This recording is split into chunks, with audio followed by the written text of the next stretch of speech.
জাতীয় মসজিদের একজন খতিব, এরা দেখলে তো মনে হয় ফকিন্নি রিক্সাওয়ালা। তো এইটা কিভাবে খতিব হয় আমার মাথায় ধরে না। আবার ভুল করে অহরহ, একই 2-3 লাইন মুখস্থ করে আসে, একই খুতবা প্রতি জুমায় বলে। যে বক্তব্যটা বাংলায় দেয় ওইটা আর আরবিতে বলতে পারে না, সে আবার জাতীয় মসজিদের খতিব হয়ে গেছে। বর্তমান খতিব জাতীয় বাইট্টা মৌলবী আব্দুল মালেক।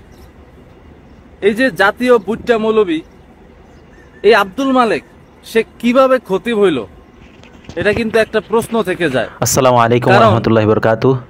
আপনারা তো এই ভিডিওটা দেখলেন। এই বেয়াদব কত অকথ্য ভাষায় কি বলবো, আসলে আমি বাকরুদ্ধ হয়ে গেছি, কথা বলতে পারতেছি না। আমার যে কি বলবো এই ভিডিওটা দেখার পরে।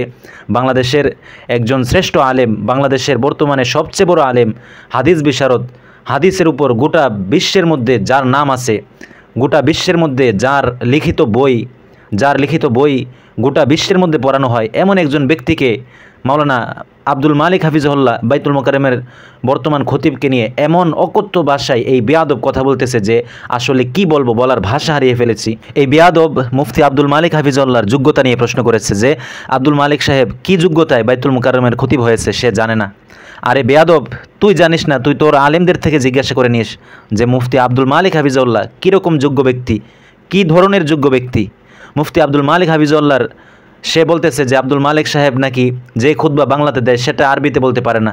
আরে গাধা, মুফতি আব্দুল মালিক হাফিজহুল্লাহর লিখিত আরবিতে লেখা বই সারা বিশ্বের মধ্যে পড়ানো হয়, সারা বিশ্বের মধ্যে আল মাদখাল পড়ানো হয়, সারা বিশ্বের মধ্যে মুফতি আব্দুল মালিক হাফিজহুল্লাহর লিখিত বই পড়ানো হয়। তুহফাতুস সানিয়া, আল ওয়াজিজ, উলুমিল হাদিস শরীফ, মুখতারদ, এই সমস্ত আরবি কিতাব সহ প্রায় 30টির ঊর্ধ্বে আরবি কিতাব রয়েছে মুফতি আব্দুল মালিক সাহেবের নিজের লেখা, যেগুলা বর্তমানে মদিনা ইউনিভার্সিটি সহ বিশ্বের বহু দিনী প্রতিষ্ঠানে, বিশ্বের বহু মাদ্রাসায় সেগুলোকে পড়ানো হচ্ছে, বিশ্বের বহু ইউনিভার্সিটিতে সেগুলোকে পড়ানো হয়, নিয়মিত পড়ানো হয়। মুফতি আব্দুল মালিক সাহেবের আরবি কিতাবগুলো গোটা বিশ্বের মধ্যে এক সময় বেস্ট সেলিং কিতাব হিসাবে সারা বিশ্বের বাজারে প্রসিদ্ধ হয়েছে, পরিচিত হয়েছে।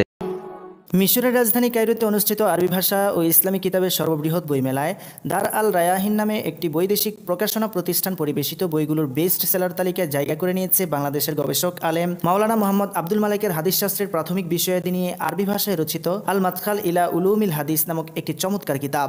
দেশের বাইরে তুই মুফতি আব্দুল মালিক হাফিজহুল্লাহর যোগ্যতা নিয়ে প্রশ্ন করতেছিস যে মুফতি আব্দুল মালিক হাফিজহুল্লাহ নাকি যে বক্তব্যটা বাংলাতে দেয় সেটা আরবি করতে পারে না, সেটা আরবিতে বলতে পারে না।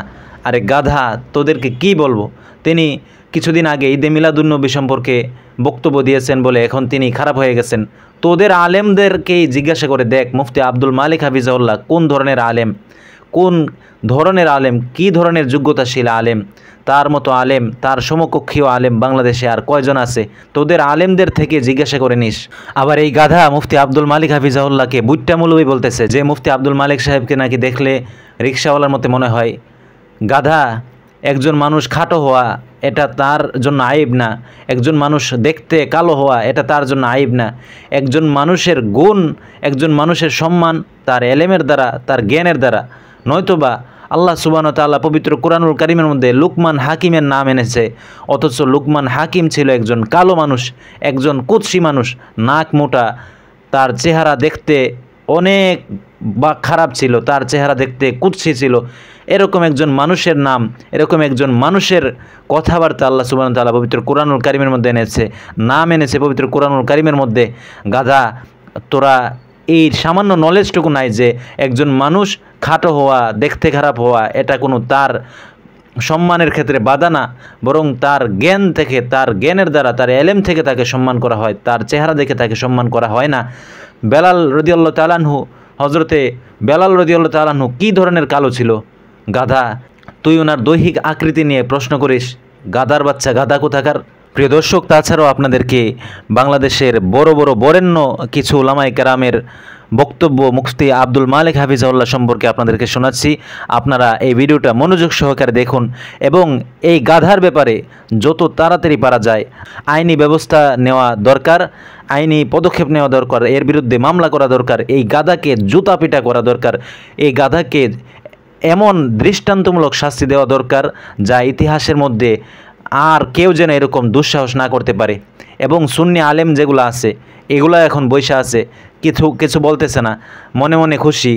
এখন কিছু বলে না, কারণ মনে মনে খুশি যে আব্দুল মালিক হাফিজাহুল্লাহর ব্যাপারে বলছে খুব ভালো। তারাও কিন্তু মনোসমর্থন করতেছে এই গাধার বক্তব্যকে। এই গাধার বক্তব্যকে সুন্নি কোনো আলেম এখন পর্যন্ত এই গাধার বক্তব্যের বিরুদ্ধে কোনো পোস্ট করে নাই, কোনো কিছু লেখালেখি বা কোনো বক্তব্য দেয় নাই, মানে তারা এই গাধার বক্তব্যকে সমর্থন করতেছে। আজকে বাইতুল মুকাররমের নতুন খতিব নিযুক্ত হয়েছে মুফতি আব্দুল মালিক সাহেব, ওনার বিষয়ে আপনার মন্তব্য জানতে চাই। আলহামদুলিল্লাহ, বাইতুল মুকাররমে খতিব হিসাবে নিযুক্ত হয়েছে মুফতি মাওলানা আব্দুল মালিক সাহেব হাফিজাহুল্লাহ। অনেক বড় হাদিস বিশারদ একজন ব্যক্তিত্ব, অনেক পণ্ডিত একজন আলেম মাশাআল্লাহ।